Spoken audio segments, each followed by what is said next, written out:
Are first-time homebuyer programs a smart way to buy a home, or are they just a trap in disguise?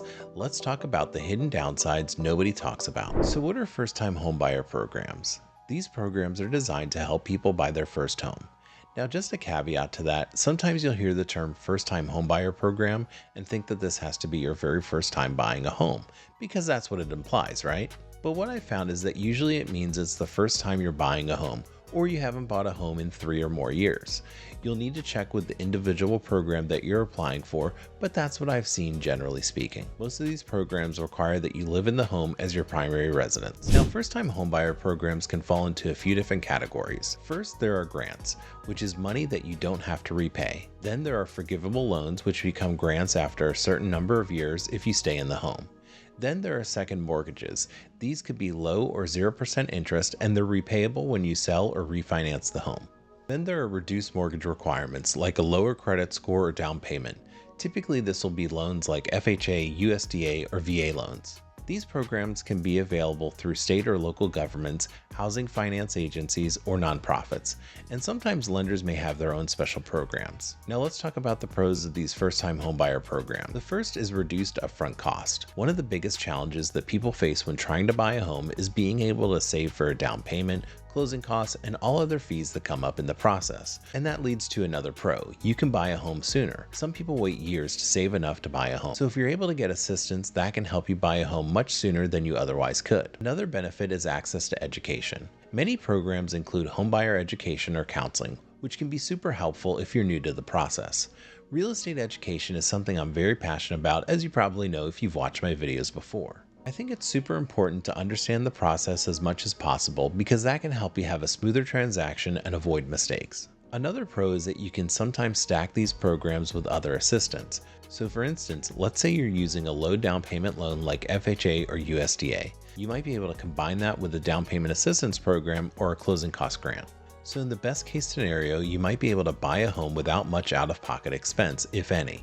That can be really helpful because if you do have savings, now you can hold on to it or invest a little into your new home, maybe do some upgrades or buy some furniture or just have a cushion for emergencies. Now let's talk about some of those hidden traps, things to watch out for with first-time homebuyer programs. Sometimes there are strings attached. For example, you might have to live in the home for 5 to 15 years, or you might have to repay the assistance if you sell early. That means if you sell or refinance before the loan is forgiven, you may have to repay some or all of the assistance first. Another issue can be delayed closings. These programs often require extra paperwork and approvals, and that can slow things down. I've had clients in the past who were getting down payment assistance, and the program changed the requirements just a few days before closing. Luckily, they were able to find another program that they qualified for, but it was a little touch and go for a while. Another downside is limited funding. Some of these programs are first come, first served. They can even run out of money in the middle of your transaction, which can obviously be a huge issue if you're relying on those funds to close. Some programs can also limit your lender or property choices. You may be required to use an approved lender, or the home might have to be in a specific area. This is something we see a lot with USDA loans, but other programs can have similar restrictions. Also, depending on the program, you might get a higher interest rate. Some lenders offer assistance in exchange for charging a slightly higher rate.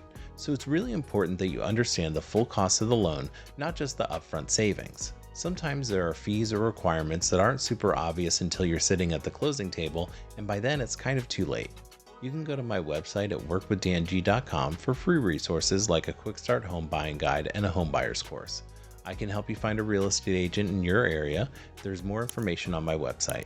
So how can you decide if a program is worth it? You'll want to ask yourself a few key questions. Is this assistance a grant or a loan? If it's a grant, that's essentially free money. If it's a loan, what are the terms? Is there interest? When does it need to be repaid? Will it affect your monthly payment? If it's a second loan with interest, is that going to make your monthly payment higher?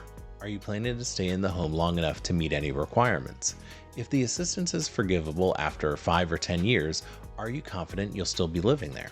And maybe one of the most important questions, are there better alternatives? In some cases, it might make more sense to negotiate seller concessions or to wait and save a little longer. That might depend on your market.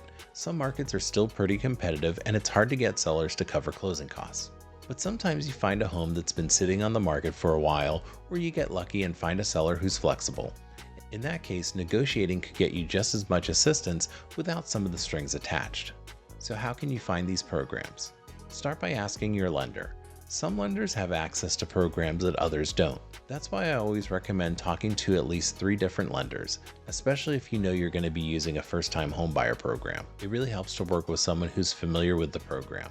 These can be tricky, and if your lender doesn't know what they're doing, they can cause delays or even kill the deal. You can also ask your real estate agent. They may know of some local programs or community resources.